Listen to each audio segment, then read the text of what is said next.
এক ফকির মানুষ তার ছেলেকে নিয়ে হজ্জের সফরে আসছে। বাদশাহ হারুনুর রশিদ তৎকালীন সময়ের একজন বাদশাহ ছিলেন। উনি হজ্জের সময় আল্লাহর ঘরের কাছে মানুষকে খুব দান করত, খুব দুই হাতে দান করত। তো এই গরিব মানুষটাও ফকির। এই বেটা শুনছে, বেড়ার ফুতেরে নিয়া দূর দেশ থেকে আসছে, দূর থেকে।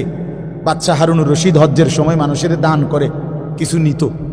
তো হজের সময় আইসা কাবা ঘরের কাছে মক্কায় আইসা বলছে, হারুনুর রশিদ কোথায়?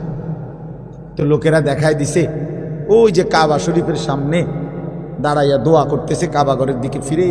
উনি হারুনুর রশিদ, তুমি পিছনে গিয়া দাঁড়াও, ওনার মুনাজাত শেষ হইলে উনি দিব, দান করবে, তুমি গিয়া দাঁড়াও। তো ওই লোক ফুতেরে নিয়া পিছনে দাঁড়াইছে। ওই বাদশাহ হারুনুর রশিদ যে দোয়া করতেছে কাবা ঘরের সামনে দাঁড়িয়ে, তো পিছনে গিয়া দাঁড়াইছে। দাঁড়াইয়া শুনতেছে বেড়ায় দোয়া করেন ওই বাদশাহ। তো এই লোকটা অনেকক্ষণ শুনছে দোয়া যে কি কয়।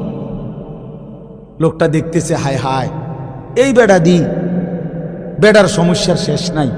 বেড়া কত কিছু আল্লাহর কাছে চাইতেছে, কেবল বলতেছে উনারই যে সমস্যার শেষ নাই, উনি আমারে কি দিব।